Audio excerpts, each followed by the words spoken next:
Masayang araw po mga ka-PL. Magsipaghanda po tayong lahat mga kababayan. Kasi meron po tayong gagawing malaking piging, pagdiriwang, victory party mga kababayan para po sa ating pangalawang Pangulo. Katagumpayan para sa ating BP Inday Sara mga kababayan. Kasi mismong mga taga-usig ng ating pangalawang Pangulo sa kanyang impeachment trial mga kababayan, mismong sila parang ramdam na po nila mga kababayan na malabo pong ma-convict ang ating pangalawang Pangulo. Oh, di ba?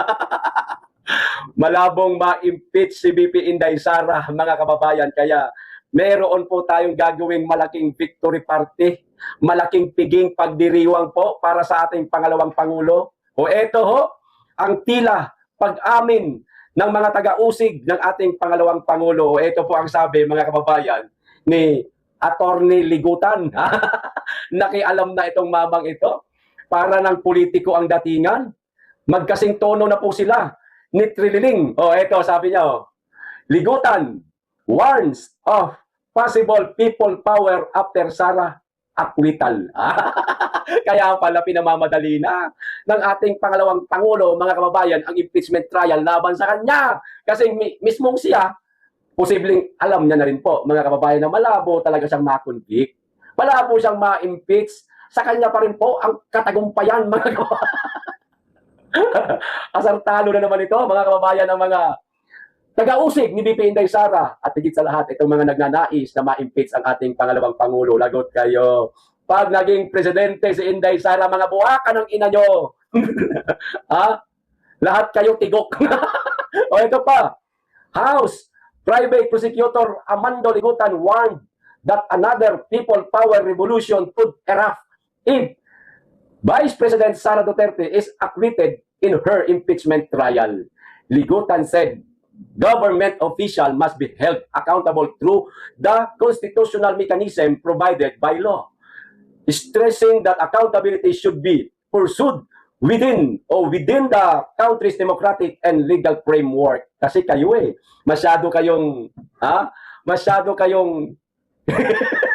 nagmamadali sa impeachment ni BP Inday Sara. Minadali ninyo Wala pa nga kayong matinong ebidensya, wala kayong matinong testigo, ipinasalang nyo na kaagad sa Senado ang impeachment trial sa pangalawang Pangulo. Kaya ayan ngayon, nagkawindang-windang ang inyong mga testigo, maging kayo, hindi nyo kayang patunayan na nagkasala nga ang pangalawang Pangulo. Kaya ito ang naging tinuran nila, mga kababayan, ay parang malabo, ma-convict ang pangalawang Pangulo, maa-acquit ito. Kaya nagbabala na lamang po itong siligutan na kung sakasakali mang ma-acquit ang ating pangalawang Pangulo, mga kababayan, people power daw po. Sa palagay nyo, may sasama sa inyo? Ligutan? Halimbawa, kung sumama ka man sa people power na yan na sinasabi mo, gaano ba karami ang bilang ninyo? Sige nga, edi hamak na mas marami ang mga DDS Sino aasahan ninyo sasama sa inyong people power? Mga kakamping? Wala na. Lusaw na ang kakamping dahil si Leni Robredo nakimarcos na rin. Ang mga kakamping, hindi na galit ngayon kay BP Inday Sara. Marami na nga kumakampi kay BP Inday Sara na mga kakamping at dilaw Ilan na lang ang mga dilaw na mga nalalason, itong mga natitirang dilaw na lason ngayon sa ating bansa. Ilan na lang yan. Karamihan ng mga dilaw nakakaintindi po sila at karamihan po sa mga kakamping ay naiintindihan na po nila ang totoong sitwasyon na nangyayari ngayon sa ating bansa, lalong-lalo na sa korupsyon. Sino sasama sa inyo? Baka nga, etong mga kakamping at mga dilaw na matitino, nasa DDS na ngayon Tapos, gusto nyo ng people power? Paano magkakaroon ng power kung wala kayong people? Ligutan naman, sir. Nagpapatawa ka yata. Nakakatawa. People power pa binanggit, mga kababayan. Kung sakasakali, Ligutan, manawagan ka ng people power laban sa kasalukuyang administrasyon, baka may maniwala pa sa'yo. Kung lang naman na manawagan ka ng people power laban dyan sa mama na nakaupo sa palasyo. Kung hindi, di wala. People power pa gusto nitong mama na ito, mga kababayan. Akala mo naman may sasama sa kanila. Wala na kang tao. Sino-sino kayo? Kayo-kayo na mga prosecution, na lawyer ng taga-usig ni BP Sara. Kayo-kayo. Ilan ba bilang ninyo? Gano'n ba karami bilang ninyo? May bilang ba si Jervil? Madadala niya ba mga tao niya dito para magsagawa ng people power? Siligutan, mga kababayan, parang ano na to parang politiko na rin ang bibig, no? Kung makapagsalita laban sa pangalawang pangulo, parang trililing 2.0. Ligutan, sir, ligutan. Hindi po kita binabasto, sir, ha? Nagbibigay lang po ako ng komento. Sir, malabo yung sinasabi mo na yan na people power, no? Huwag niyo na pong pangarapin na mangyari yan. Malabo ho mangyari. Sa bagay, demokrasya tayo. Pwede niyo pong gawin yan. Tignan po natin kung gaano kayo karami. Baka langawin po kayo. Inahamon nga namin kayo. Sige nga, hamunin namin kayo. Kapag ka hindi na-convict si BP Sara, magsagawa kaagad kayo ng people power. Tingnan namin kung gaano kayo karami. Sana huwag kayong langawin, sir. Kasi pag nilangaw kayo, mapapahiya lang po kayo. Pag-uusapan kayo, papahiyain kayo, pukutsain kayo. Hindi lang sa bansa natin, maging sa ibang bansa na nakasilip po sa atin. Mali ang pinasukan mo, Sir Ligutan. Maling-mali. Okay, ito pa, mga kababayan. Kumakalat ito ngayon sa social media. Itong dalawang video ni Duwag, Duwag na Gutesa. Marines na walang yagballs. Duwag, natakot, makipaglaban para sa tama, kundi umanib sa may mga tama. Tsaka po natin bigyan ng reaction. Panuorin po muna natin, mga kababayan. Ito na ho. Dala ng takot, mga ba, lahat ng nakalahat sa pinabit na kanilang ginawa ay aking nasabi na nasaksihan o kahit hindi ito totoo.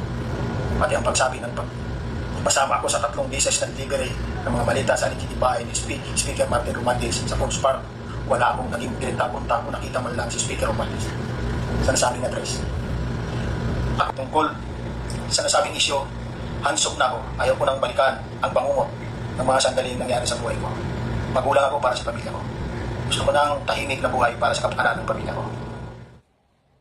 Ginawa ko ang sinumpang salaysay na ito nang walang anumang pag-aalinlangan at ng buong kusang loob bilang patunay sa lahat ng ito. Aking nilagdaan ang kasulatang ito ngayong ika-13 ng Agosto 2026 sa harap ni Atty. Melvin Kalimag sa lungsod ng Pasig, Metro Manila.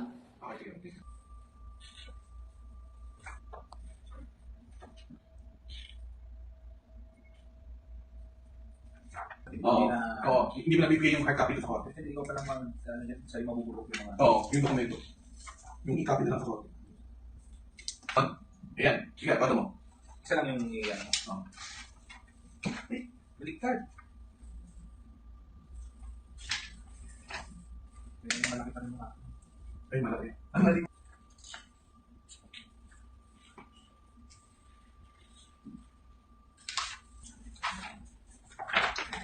Check mo nga bro, baka may nakalimutan tayo. Black ba to? So hindi kayo lawyer ni Gutesa, hindi po ako yung lawyer. Ako lang po yung nag-notarize ng document as notary public. Ayan, mga kababayan.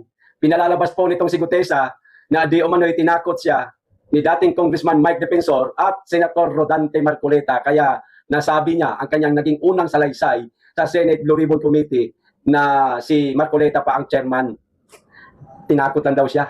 Pinilit lang daw siya, mga kababayan. Kaya ngayon, nag-recant siya. Gutesa, napakaraming ebidensya. Nakasama ka na nag-deliver ng maleta. Tapos sasabihin mo na tinakot ka at pinilit ka lang ni Marcoleta at ni Defensor. Sinong maniniwala sa'yo, sir? Sa palagay mo, natutuwa ang mga Pilipino sa ginawa mo ngayon? Kumpara sa mga nagawa mo noon nung ibinunyag mo ang baho ni Romualdez at ng iba pa kasama si Bangag sa Senado. Sige nga, kumparahin natin. Di hamak na mas maraming nagagalit sa'yo ngayon, Gutesa. Tawagin ka ng ating mga kababayan, Duwag. Bayaran. Ba't ka natatakot? Ay yung 14, ba't hindi natatakot? Ba't ikaw natakot? Kasama nung 4 pa na bumaliktad. Nais lang daw po ni Gutesa, mga kababayan, ng mapayapang buhay para sa kanyang pamilya. Sa palagay mo, Gutesa, magiging mapayapa ang buhay mo? Ikaw na lang, wag na natin isama yung pamilya mo. Sa palagay mo, magiging mapayapa at matahimik ang buhay mo? Pagkatapos mo mag-recant? Oo, narin na tayo, nag-recant ka. Pansamantala, Gutesa, magiging mapayapa ang buhay mo. Habang ito ang administrasyon. Paano? Pag nagpalit na ng administrasyon, Paano pag naging presidente na si Sara? Di bagay kasama ka sa mga hahabulin dahil nakipagsabuatan ka sa mga kawatan? Kasama ka sa makukulong. Plunder pa ang ikakaso sa'yo dahil di umano'y nabayaran ka, nakatanggap ka ng maleta na mula po yon sa kaban ng bayan. Plunder ang magiging kaso mo, Gutesa. Walang belyon. Hindi ka na makakalaya. O nasaan yung hinahanap mo na mapayapang buhay? Wala rin. Panandalian lang. Ilang taon lang. Isang taon lang mahigit. Kasi magtatapos na ang administrasyon na to eh. Papalit na ang Duterte administration eh.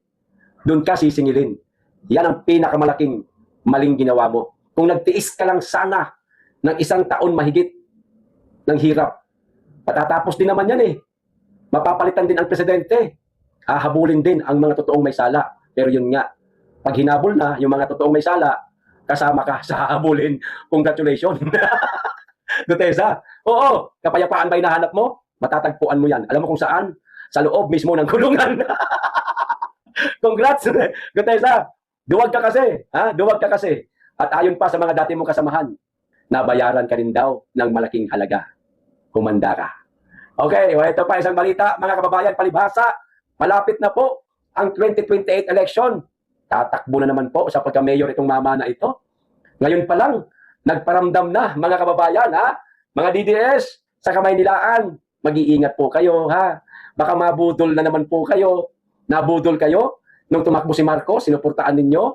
Tapos nabudol ulit kayo nung tumakbo itong mama na ito na itinaas pa ni BP Inday Sara ang kamay. Binoto ninyo. Mabubudol na naman yata kayo sa 2028 election, mga kababayan, pag tumakbo ito sa pagka-mayor ulit sa lugar ninyo sa Maynila. O ito ang sabi po ni Isko Moreno, mga kababayan, nagparamdam na. Kunwari, bumabanat na, mga kababayan, pero tapos na po, Mayor Isko. Tapos na. Dumikit ka na sa ngagba. Kaya karamihan ng mga tao sa Maynila wala nang tiwala sa iyo. Oportunista ang datingan mo para sa kanila. O ito sabi niya, Isko Moreno said, sa totoo lang, nakakahiya nangyayari sa Senado. Lahat ng kriminal nagkampi-kampi para i-absuelto yung sarili. Ayan Huling barahan nila yung tumatakbong presidente ang mag-absuelto sa kanila. Ayan. Huwag kami lukuhin nyo, lelang nyong panot. Ayan daw po ang sabi ni Isko Moreno, mga kababayan. Meron siyang pinangalanan ng mga nasa Senado na nagkampi-kampi. Ay, hindi naman niya pinangalanan, nabanggit lang. Ayan. Meron siyang binanggit na nasa Senado na nagkampi-kampi di umano. Ang mga kriminal, mga kababayan. At ito pa, yung isang tumatakbo daw ng presidente. Ba't di mo pangalanan, Isko, kung sino-sino yan sila? Tapos ngayon, kunwari, galit-galitan ka sa mga nangyayari dyan sa impeachment trial at sa Blue Ribbon Committee. Para Isko? Para suportahan ka uli, ibuto ka uli. Sinayang mo, sir.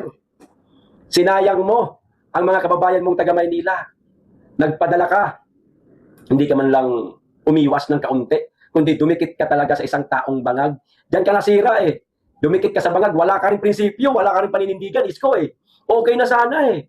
Bida na ang datingan mo nung nanalo ka eh. Kaso, karamihan ng mga Manileño, sinusuka ka na ngayon, Mayor Isko.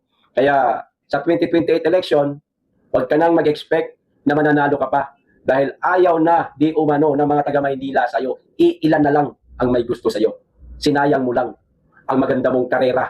Ganda na sana mga kababayan eh. Kaso, wala eh. Marami talagang tao, mga politiko na walang prinsipyo, walang paninindigan. Pagka nakarinig ng kalansing, kalansing ng kutsara at tinidor, nag-iiba po ang prinsipyo. Nawawala ang prinsipyo. Nawawala ang pinaglalaban. Nawawala ang totoong lingkod bayan.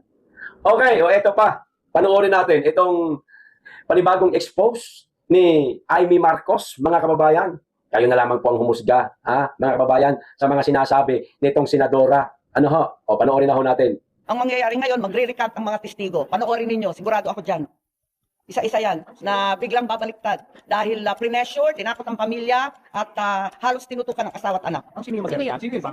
Alam na ninyo kung sino yung pinakamatindi ang testimonya. Si Gutesa Kasi pinakamabigat ang kanyang testimonya. Dahil doon, may personal knowledge at matapang na ibinunyag ang lahat. Talaga naman, tinakot ng todo-todo ang mga pobreng testigo. Hindi tama itong gawain. Sa palagay nyo, mga kababayan, sino po talaga ang tinutukoy ni Amy Marcos na mababayaran, tatakutin at babaliktad? Yung bang natitirang 14 na lang ng mga dating sundalo? Meron pa palang +3 Ilalabas pang 3, mga active daw yan.